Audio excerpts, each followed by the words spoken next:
नमस्कार दोस्तों, मैं मंजीत सिंह अपने नए वीडियो के साथ। पिछले 5 वीडियो में हमने 1857 के बारे में चर्चा की थी। आज हम एक नया टॉपिक लेकर के आ रहे हैं जिसका नाम है मुख्य कथन, नारे व उनकी पृष्ठभूमि। भारतीय इतिहास में स्वतंत्रता आंदोलन के दौरान बहुत से जो स्वतंत्रता सेनानी थे, उन्होंने कुछ ऐसे कथन और नारे दिए जो पूरे भारतीय इतिहास में अमर हो गए। हम ये तो जानते हैं कि वो कथन किसने कहा, वो नारा किसने दिया, लेकिन हम ये जानने का प्रयास नहीं करते कि आखिर वो उसकी पृष्ठभूमि क्या थी, बैकग्राउंड क्या थी, कि वो नारा क्यों दिया गया या वो कथन क्यों कहा गया। तो आज हमने कुछ ऐसे ही कथन और नारे तैयार किए हैं जो भारत के इतिहास पर और उसकी पृष्ठभूमि पर प्रकाश डालते हैं।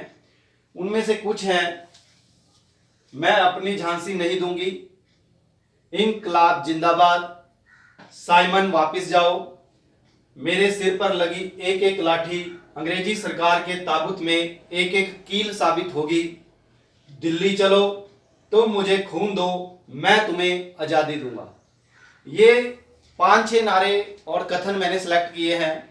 हम एक एक करके इनकी बात करेंगे और उनकी जो बैकग्राउंड है, जो पृष्ठभूमि है, उनकी तरफ जाने का प्रयास करेंगे।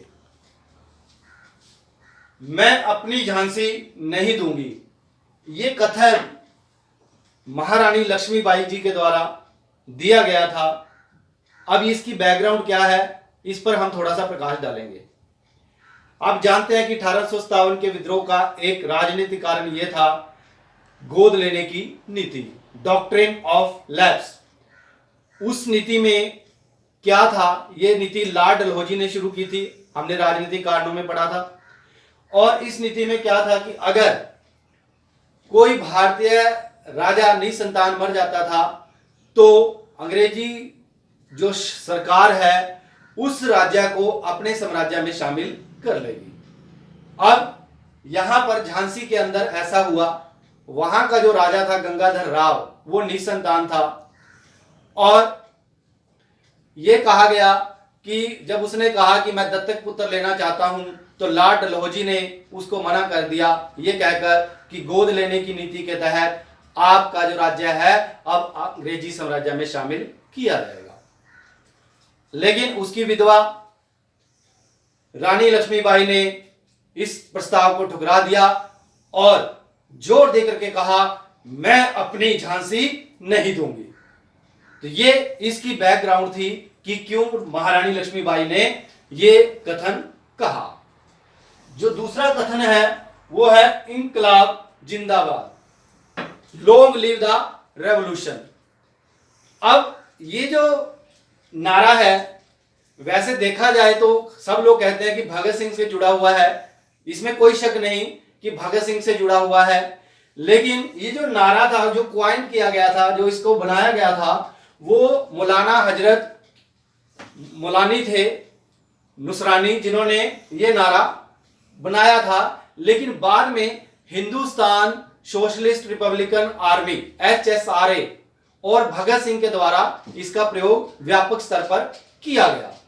आपने देखा होगा कि जब भगत सिंह अपने साथी बटुकेश्वर दत्त के साथ असेंबली में बम फेंकने गए थे, बम सिर्फ अंग्रेज एक धमाका करने के लिए था, अंग्रेजों को डराने के लिए था, उसका उद्देश्य किसी को मारना या किसी को घायल करना नहीं था।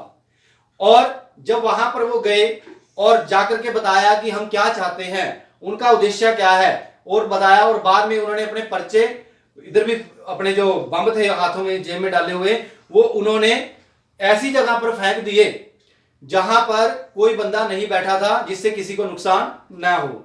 और बाद में ये बम फटने के बाद वहां पे थोड़ी उथल पुथल मची, लेकिन उन्होंने कुछ पेज भी ऐसे फेंक दिए जिसपे लिखा हुआ था इंकलाब जिंदाबाद, और उन्होंने खुद भी नारे लगाए, इंकलाब जिंदाबाद, इंकलाब जिंदाबाद। यानी उन्होंने कहा कि जो क्रांति है वो जीवित रहेगी, जब तक ये क्रांति यहां पे होगी तब उसके जरिए हमें भारत में आजादी बड़ी आसानी से और बड़ी जल्दी मिल जाएगी। तो ये इंकलाब जिंदाबाद की पृष्ठभूमि थी। अगला जो नारा है या कथन है तीसरा और चौथा, ये एक ही बैकग्राउंड से जुड़े हुए हैं। इसमें एक है साइमन वापस जाओ और दूसरा है मेरे सिर पर लगी एक एक लाठी अंग्रेजी सरकार के ताबूत में एक एक कील साबित होगी। अब ये दोनों, एक नारा और एक कथन, ये दोनों लाला लाजपत राय जी के द्वारा दिए गए थे। आप जानते हैं लाला लाजपत राय जी पहले भारतीय राष्ट्रीय कांग्रेस के सदस्य थे, लेकिन बाद में भी सदस्य रहे, लेकिन उनका जो रुख था वो उदारवादियों से, नरमवादियों से थोड़ा अलग था, इसलिए वो गर्म दल में लाल बाल पाल के नाम से जाने लगे। उनके साथ दो सहयोगी जो बाल और पाल थे, जिनमें बाल गंगाधर तिलक और विपिन चंद्र पाल, और वो लाल यानी लाला लाजपत राय, ये जो तीनों लोग थे भारतीय राष्ट्रीय कांग्रेस के गर्म दल के नेताओं में गिने जाते हैं और इन्होंने भारतीय स्वतंत्रता आंदोलन को एक नई दिशा प्रदान की। अब ये जो दो नारे दिए इन्होंने, यह कथन दिया, इनकी बैकग्राउंड क्या है आप जरा जान लें। 1919 में अंग्रेजी सरकार के द्वारा भारतीय अधिनियम पास किया गया था जिसको माउंटेग्यू चेम्सफोर्ड के नाम से भी जाना जाता है। माउंटेग्यू उस समय भारत के सचिव थे और चेम्सफोर्ड भारत के गवर्नर जनरल थे। अब उन दोनों के नाम से ही उसका नाम पड़ा माउंटेग्यू चेम्सफोर्ड। अब यह कहा गया था कि 10 साल के बाद ये जो आयोग बनाया गया है या जो कानून बना है 1919 का, उसकी 10 साल के बाद समीक्षा होगी कि ये काम ठीक कर रहा है नहीं कर रहा है। इसके लिए 1927 में अंग्रेजी सरकार ने एक मिशन भेजा, कमीशन भेजा ऐसा कह सकते हैं, जिसके जो 7 सदस्य थे और उसके जो हेड थे वो थे सर जॉन साइमन। इसीलिए उस कमीशन का नाम पड़ा साइमन कमीशन।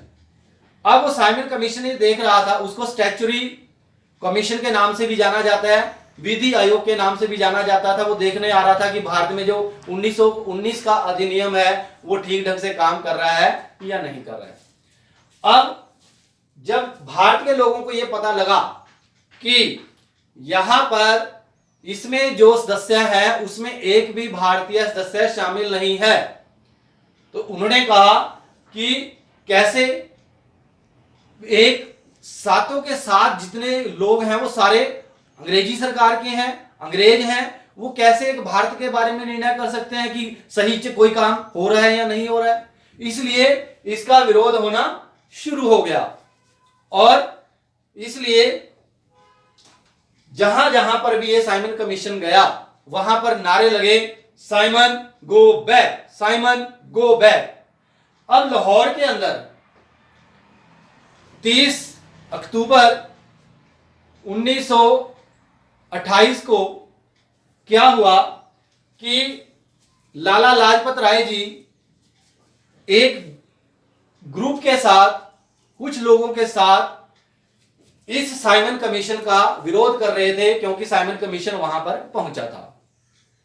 हालांकि उनका जो विरोध था बहुत ही शांतिपूर्ण हो रहा था और वो आगे बढ़ रहे थे, और वहां पर जो अंग्रेज अधिकारी था उस समय, जिसका नाम था स्कॉट, जो लीड कर रहा था, उसने पुलिस को, अपनी सेना की जो अपनी पुलिस की टुकड़ी है उसको आदेश दिया कि इनको यहां आने से रोकें, आगे बढ़ने से रोकें। और जैसे ही वो आगे बढ़े तो उनमें से एक व्यक्ति था सैंडर्स, और भी व्यक्ति थे, सैंडर्स भी था। उन्होंने आगे बढ़ करके, लाला जी सबसे आगे थे, उनके सिर पर लाठियां बरसाई।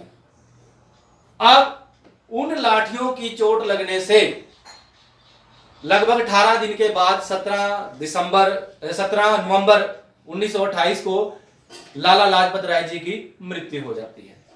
लेकिन इस मृत्यु से पहले उन्होंने एक कथन कहा था कि मेरे सिर पर लगी एक एक लाठी अंग्रेजी सरकार के ताबूत में एक एक कील साबित होगी।